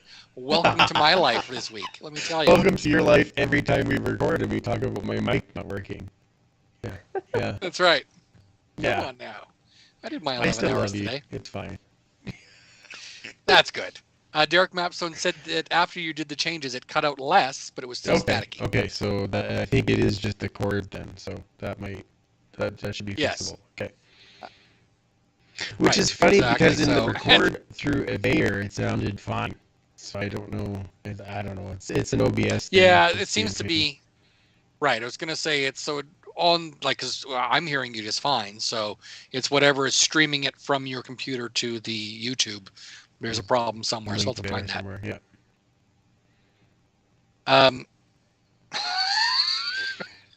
Jim Capper for the win. Kayla, because of your love of hot dogs, can I Uber Eats you some for the next show? That's an affirmative. That's an affirmative. 2 thumbs up. Did Capper just offer to send Kayla wieners? Like is that what just happened? Like Capper. He can get away with a lot. So. Yeah. His next, well, good, because his next message was yes, phone session. So that's good. I love that that's catching on. It's lovely. Yeah. Hashtag Derek phone Mapstone. session. We can ask Victor's mom to do that one. No, it's more like number sign hashtag. We can ask Victor's mom to do that with after her elk call. Elks! Oh my god, that was amazing. That was so She's good. Amazing. I love it. We need more Absolutely. Derek Mapstone talking about having the seats on the sideline. NBA constantly has beers getting knocked out of fans' hands because of the courtside seats. Yeah, that's true. Yep. Ken Ludwig talking about we were talking about the 2003 Labor Day rematch. I said it was louder on the field than it was in the stands. Can't imagine what it was like for the Calgary players. Wow, that would be amazing. Yeah. Yeah. All those Bronx, that's what happens. I know. Ken Ludwig's talking about bringing back the Dairy Queen helmet Sundays. Yes. What? So in the mid 70s. So, like a long time before you were born, they had these little plastic helmets that were upside down, used as cups for Sundays. And so every week they would have a different team, and you could collect the whole set kind of thing. So they were just a generic helmet, and then came with a sticker kit, and you could put the stripes and the logos on the side of your helmet when you were finished. I thought it was a coupon. It was pretty awesome. No coupons here. These are actual helmets you got to eat out of. That's pretty cool, though. Yeah, it was dope. Well played, super fan. I was just about to say it, and you beat me to it. It was awesome. Rory and Melanie in Grand Prairie, it's the most exciting off-season in a long time. Mm-hmm. We thought it was pretty exciting last year just because we looked so great on paper. But this actually just feels like on and off the field, we are doing everything right. So, well, except for cutting Diego. Fair. Chris Agar, bone, ball, boxes, and a quick in and out, courtesy of the Turf District podcast. Overtime is Turf District after dark. We've said that before. That's basically how it works. Derek Mapstone says Turf District after hours, rated 14 plus. We are not rated E for everyone. No, that's why we do this, because this is how we talk regularly after we stop recording the podcast. And then it's just 100%. us on Skype, so it's the same thing. It's just we're including other people now. Yeah. It. Yeah. Right. Coach Vic was saying that while I get to hear my name from you all the time, not talking about me, but his name is not that common. I'm like, well, it may not be common, but you are clearly 2 very special gentlemen, so that's nice. Yes, absolutely. Rory and Melanie are super excited for our next show, getting the get that we do with Victor Cue. So or maybe we think we're getting. Coach, we're gonna have one on the 14th. We'll have another coming out on the 28th, and I am working on an alumni for that show. Outstanding. And that's all I'm going to say at this point because I don't want to. I don't want to. Anyone from these ones? No, not that alumni. Nope. Oh. No, it would. No, I no don't one think- from the Nope, high I grads? don't think any of the high grads are They're around. Well, they might be. I mean, but not No. likely. They're not. They are Okay. not. So, no, I don't think we. Although we could just say that they play for the high grads. I mean, really. Whatever. I clearly have a problem when people misrepresent the history of this football team. So weird. I know. Oh, my. So Yeah, let's not go there. No, I would no, but I am. Yeah, so Victor Curie in 2 weeks. 2 weeks after that, hopefully a fairly well-known alumni is what I will say. Oh, fairly well known alumnus. And then 2 weeks after that, it will be us doing a hostful fun and games. And then 2 weeks after that, I hope to have a fan on before we get ready for the draft. That'll be fun. So there you go. Outstanding. Now you have the upcoming famous alumnus, shows. eh? Yep. I'm hoping it's Cliff Olander. That'll be exciting. I keep trying to get him for you, but he's really... Or Charlie Weatherby. I want him only so that I can ask him what it was like being Archie's principal. Yeah. He's never heard Probably that not. before. He was a backup to Warren Moon. Come I mean, on. come on. Yeah. Not Archie. Not Okay. Archie's principal. Tim Capper says Andrew's idea isn't a bad one. What? I mean, that's high praise. Every team has a built-in player advertising pool where funds can go to one or many players for advertising locally. Yeah. I would like this. I would like the local advertising. I think if you're going to be in the community, be in the community. But great. Yeah, Love I it. totally agree. Tyler Hill seconds the bringing back of the DQ Of course he helmets. does. Yes. So there we go. It's carried. I Motion is like carried. this. This- Actually, as I say that, I will be spending some time with said Tyler Hill in late April. Nice. So we may have a show Outstanding. that is like 2 weeks back to back, but we will keep everybody of the programming schedule will be coming out as we get closer. Well worth it. I can't even tell you how excited I am. It's gonna be awesome. I will tell you about the Dairy Queen helmets. The reason we had them is because the year before the NFL had Dairy Queen helmets, so they just had the generic helmets, and all I had to do was print stickers for it. So what we need to do is get the NFL to do this, and then we'll just piggyback off them, and we'll be fine. Everyone I'm fine wins. with that. Yeah. Yeah, I don't care. I I don't don't care care. what it takes. Give me a helmet Uh, with ice cream in it that I can put a sticker on after. right. Stop talking about ice cream, man. I know there's mint chocolate in my freezer and I just want to go grab it. Coach Vic says that to make it more interesting, the Dairy Queen helmet should be regulation size.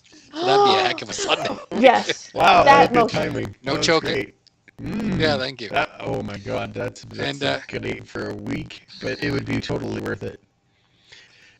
What? It's a little 4-liter pail of ice cream. I see no problem. Wait, instead of it being a Sunday, make it a helmet blizzard. You can put Yes. a Smarties blizzard Just be in. like sitting there. Perfect. Oh my god. Yep. I would be okay to die right after that. You'd be happy. Mhm. Like, You'd have to, whether you're it'd be the okay or happiest not. you've ever been It's gonna because you happen. just had a helmet full of blizzard. Yeah. I mean, Sure. Wife and children are really thrilled to hear that that's the happiest you've been. oh, they know. Oh, they know. Okay, just checking. It's not like that wouldn't come as a surprise. Like, We're like, that's about fair. Ken suggests a good way we should get one of the high grads on. We could, get a seance or a Ouija board. It'd be Sweet. fun. That'd be neat. Yeah, Whole new meeting to a exactly. different video podcast. Right. Well, it'd be great. Derek is really excited about the famous alumnus coming on. He can't wait for Warren Moon to be back, so that'll be good. Yeah. Okay. Um, That would take a while. so somewhere between Cliff Olander and Warren. Yes. Somewhere in between. there. Yeah. Yeah. That's what we're gonna have. exactly. Yeah. Hopefully closer to Warren than Cliff, Yeah, but well, you never know. I would say yes, closer to Warren. Oh, fantastic. That'd be fantastic. Yes. And yeah, Derek says pass the flip test too. Flip test. I don't know. Oh, the flip test for the blizzard. Ah, good job, Kayla. Good job. Oh yes. Hey, you There want to we know go. a funny story about that? Hey, you There want to we know go. a funny story about that? I hope Like it. Tyler's still watching. When we were on a trip in high school, and we stopped at a Dairy Queen. And so we all had lunch, and we all, of course, got blizzards because we were in high school, and that's what you do. And so we get our blizzards, and Tyler says, and at that point they would make the blizzard and they put extra topping on top of the blizzard, right? Mm. And so Tyler Right. says, "Do you remember when they used to hand it to you like this, and all of the topping falls all over the floor?" Oops. Oh, it's Good so good. times. I'm glad they put the God, extra did we on for ever you. laugh. Yeah. It was outstanding. Yeah. So it's food Oh, glitters. it was. Yeah, I'm sure it was there forever. Yeah, exactly. That's the best kind. I know, Kayla, you already have plans when you get in this room. I know how this is gonna go down. I'm gonna have glitter everywhere in here. I found my bottle Tyler of glitter. says- It's ready. Oh, At least it's just a bottle and not a cannon. That's a step in the right direction. How do you know it's not a refill for my cannon? Fair. Fair. outstanding. I thought you had a Nokia. So Tyler says that it was the Hinton Dairy Queen. Oh, it was. Wow. I didn't remember where it was. I just remember laughing really, really hard about the. Yeah. Do you remember when they handed it to you? Then he's got an emoticon doing a dab, Yeah, so that's great. outstanding, yes. Tim Capper is asking any ETA for the entire district crew taping from the same location after that the glitter comment. I'm not sure it's going to be anytime this soon, but you'll never see. Well, so all restrictions are lifting tomorrow in Alberta. So we will be in discussions as we get closer to the season. Yeah, we'll get all the equipment fixed up first and Correct. see how that Yes, goes. I gotta get everything running properly. Yeah. Coach is offering a 1 liter mason jar of glitter. Is that the way you spelled it? GLITTTTTEE. There's a lot of Okay, double E's in there, perfect. so Okay. RE. And Yes. if Leanne was watching, she'd be very excited. She would be exceptionally excited. We're not allowed to have Kayla and Leanne in the same place at the same time with glitter. You just Let's just put it Well, that way. you outside, just maybe. wait. Yeah. We're near your That's- property line. At the tailgate, you guys go ahead. Yeah. You have a car. Fair. Yeah, but from what I'm told, my car needs a repaint job anyway, so I might as well There just you put go. glitter all over As it. make Yeah. a nice little Yeah, metal it's flake. Beautiful. Yeah, That'll be maybe then nice. it will actually be orange. See? It'd be great. Maybe like new helmets. The new helmets in the picture do look a lot more orange than They do, ours. yeah. Yeah, I wonder if So I I'm wonder just if that's wondering. just like a photo lighting. The lighting? Because I wonder though if they're going to the more deep gold from the 60s and stuff, right? Like that. Because it was. Even up to Yeah, the and they had 90s. Yeah. that deeper gold. I'd be curious to see if they do that. Especially with the black front. Yeah, it I would mean, be even pretty- up it would there. be kind of neat. Yeah, it should be interesting. you That's go. why I'm wondering if we're going to have two Yeah. helmets. Because they were showing definitely looked like and again, I spent way too much time looking at screen captures, like it pixelated. The helmets that were on top of the lockers, so they were hanging the helmets with the stripes in the lockers, and on top of the helmet lockers were stripeless helmets, and it looked like it had the full logo on the Interesting. side. Okay. Wow. So maybe we'll see 3 designs this year. Maybe we'll have I really like Jerry Cooper's idea now of the whole third outfit. On Yeah, the on third. the third. On the third. I'm really liking that idea now. This funny part is if it isn't, we're going to be so disappointed. I'm like, you missed an opportunity. You know, Talk to Jerry let's- for the love let's- of God. let's be real. It won't matter what they announce. We're going to be excited about it. It's just a matter of Well, there's Yeah. that.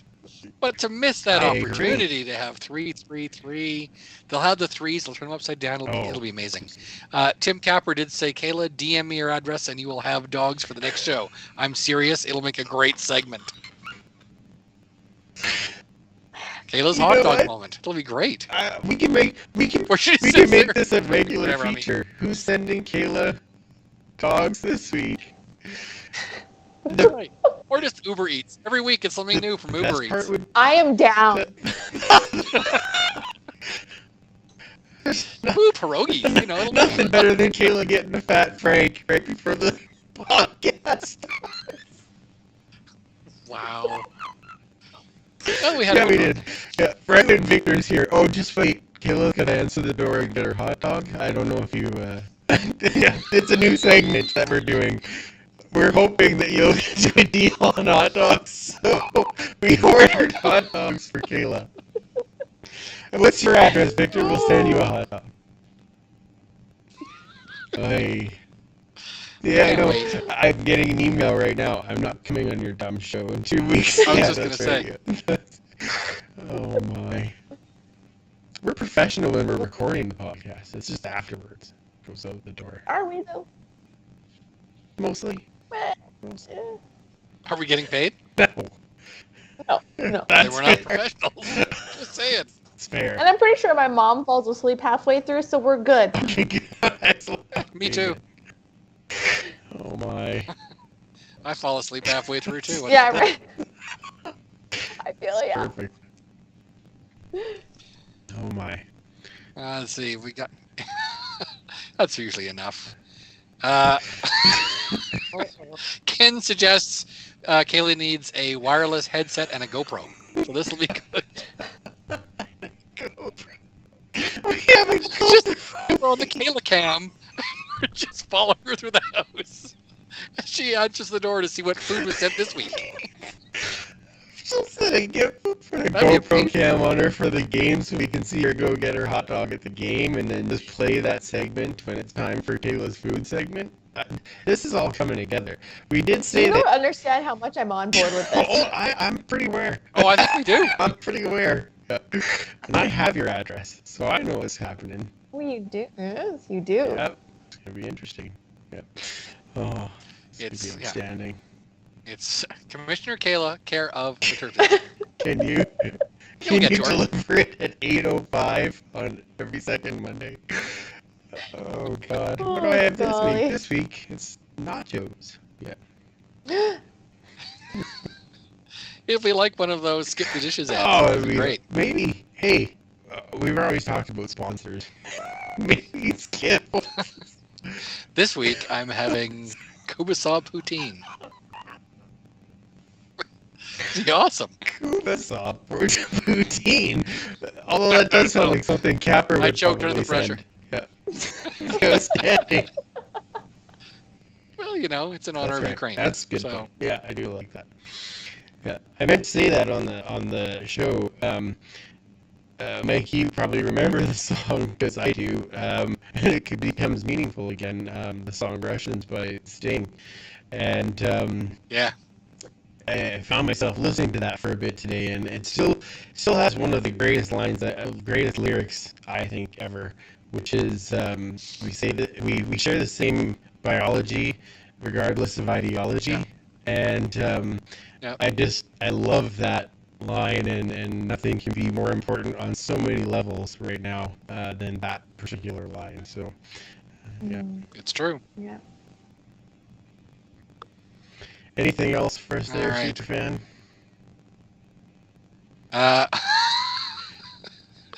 Coach Vic says, doesn't Winston have a GoPro, or is it Wilson? It's Wilson. And where is the Wilson cam with just the GoPro strapped to his Yes. head? You know what? That's phenomenal. I should do this just so that people know, because he hasn't come in. I'm not sure why, but I do actually have a Wilson cam and frame provided to me, of course, by Tyler Hill. And so Right. we do have that available. He just hasn't come down to say hello in the last couple of nights, so I'm not sure why. But The WC. the WC is around. So He's waiting at the door for the Uber Eats. What are you talking where the hell about? is my hot dogs? Yeah. Yeah. Derek Mapstone says the segment needs to be called "What's at the Door for Kayla." Yeah, that sounds a little too ominous to Yeah, a me. little bit. It's not like I know what you did last I don't know, summer. is it? What's going Yeah, I on? was gonna say, I've seen a lot of horror movies that start like that. So, What do you say? What's waiting at the door for Kayla? yeah. Oh, what's at the door for Kayla? Okay, well, waiting didn't help make it any better. That's for sure. Especially if we could get Uber Eats or Skip the Dishes or DoorDash, whatever, to sponsor that segment. That'd be I amazing. really would. That's $1 billion idea. Come on now. Yeah. Right there. And it's Yeah, free. all you have to advertise Free for is them. just show up and drop off food at Kayla's house. Bring Yeah, food. exactly. I'll also need a subscription to Weight Loss or Weight Watchers after this too. So if they could sponsor as well. You could just have a little one of those walking treadmills underneath the while you're on the pod. All we see is Kayla.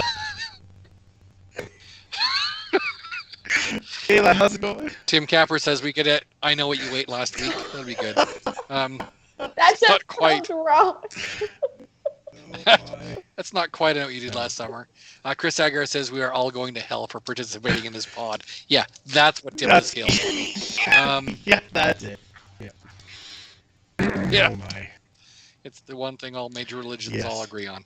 So I'm going to hell. Coach Vic, you would have to pay Uber Eats to sponsor you on the show? Well, yeah, that's why you pay for that's how it works. That's right. Yeah, exactly. Yeah. Come here and just drop off food at Kayla's place. Yeah. Right, I don't see a problem. Ken Ludwig just says, call it the Kubi. The Kubi. My, that'd be outstanding. So many good ideas. I cannot wait for the 14th. Yes. It should be entertaining. The doorbell's going to ring. It's like, oh. And then it rings again. And it's like she just keeps getting food on different people. Just so they can watch her get up and go get the food, come back. Just this big stack of food. Like, seriously? I know what I'm sending. It's going to be amazing. Oh my. Yeah, That's fun. it's gonna be great. Yeah, this is It is gonna be great. After my gas bill, yes, send all the food. yeah, Oh, no kidding. yeah, I get that. I think Ken just had a great new T-shirt idea, so this is great. What's that? All the best shit after hours. That's nice. I mean, he had some stars in it when he Yeah. wrote it, but you know. You could put, Oh, man. yeah, you thought the pod was unorganized. Try overtime. Right. That's right. My right. back is actually starting But to make hurt sure from to breathe laughing. Go off the rails pretty quickly on this. That's all right. Has anyone else seen Victor's tweets about trying to get some partnership with Domino's Pizza? Ooh, I haven't seen that yet. No. Ooh. It's going to be a great tie-in. Seat delivery. I cannot stress this enough. I'm totally going to tell them this. Food seat delivery. Like, Yes. come on. It's a good Everyone- COVID idea. And everyone in the chat needs to be thinking about questions for Victor, too. Exactly. Yeah. When he's here. And then, yeah, that one, that show in 2 weeks, we're probably not going to talk a whole lot about news other than whatever they reveal a couple of days from now. But that is going to be just a conversation with Victor, and we want to involve you guys too. So make sure that you're on for that, and then we'll get some questions going his way. But I think that, let me rephrase. It's not going to be exactly like an overtime session, but kind of. It's just going to be a full let's talk about stuff. So Yeah. For Yeah. sure. yeah, we'll try to keep it to a reasonable hour, but yeah. We'll see. Up to Victor at That's this right. point. Yes, exactly. Anything else in there, Mike, we need to chat about? Coach Vic's wondering if Kayla has gas. Well, not tonight, but yeah, usually. Not tonight. There we go. My house is heated, so yes. And is your refrigerator running? So you should go Yeah. touch it. Thanks, Riley. Yeah. Yeah. Yeah. Apparently that's brand new. No one was saying that back in the 1950s. No. Nobody from the high graders. What was that team name? High grads. Yeah, see, I was not close. Yeah, I bet you people from the high grads are saying that. Is your refrigerator running? Yeah, That's right. it's very important. Rory says, I didn't know about this domino thing. Is that ever interesting for an old domino dog? I'm guessing he's referring to himself, not an actual hot dog from Domino's. Because Kayla then would be super excited. Yeah. Exactly. Rory worked there. But a domino dog would be pretty tasty, Wouldn't wouldn't you it? like a hot dog wrapped in pepperoni pizza? Yes. Just Like, saying. You know, we should run overtime every night because we come up with all the brilliant ideas on this. We could take turns. Would have we skipped could- the podcast. Go we right could to just, the we'll just overtime. take turns sending food to each other so that we all have to go, wait a sec. Go up and grab Wilson may come down then for sure because he'd be barking his brains out as soon as somebody dropped off food. We could all have our buckets of blizzards. Oh yes. This is yeah. Yeah. I'm liking this idea. Let me just grab my helmet and fill it with ice It's cream. We're good to go. Yeah, exactly. Yeah. Way to go, soft serve. Is that your nickname? Is that mine? Wait a second. Probably, wait. but Maybe still. rethink this. Probably. I mean, I am kind of white and squishy, so it does make sense. Well, there we Yeah. go. You waited this That's long. right. Yeah, it's about time I finally got a nickname. That's right. Soft serve. That's great. Just wait till we do this podcast with Victor, and my name's a soft serve on there. It's gonna be outstanding. It's better than Commissioner Hot Dog Caleb. That's fair. That's a lot. $200 blizzard and a full-size helmet. I'd still pay it. I'd still pay it. I wouldn't Yeah. even think twice. That's right. I mean, you get a free That's helmet. What right. the hell? Like, come on. They're $300 at the store. As long as it's not Jacob Ruby's, we're Oh, good. Yeah, that's. Ooh. I still cannot get the smell out of that No. helmet. Oh. Oh. Rory says that's too much ice cream. We should do drinks in a helmet. There we go. Just a helmet with a straw in it. And margarita all the way up to the side. Yeah. Mm. Yeah. Oh. That does sound See? good. People are thinking. I like this. Yeah, Great idea. brilliant ideas. I cannot wait for Victor to be here for overtime. He can get all these good ideas that we have. Excellent. Yes. We could Yes. ask him to do a segment at the game called "What is Kayla Eating?" and have something delivered to her seat, and she has to try it. Oh. A different, What is I a just. different kind of hot dog every game. Like, Oh yes. Sauerkraut and I haven't eaten dinner, so you don't understand how tortured I am right now. yes. oh, I think we know a little, but that's funny. Oh, sorry. Yeah. Yeah. The reaction to a hot dog every game told me enough. Yeah, that was good. It was Yes. pretty the loud excitement. It was good. That isn't a It's a euphemism. great T-shirt. Hot dog every game. I love this idea. Okay, well we'll throw it by him next week. See what he Jalapenos? says.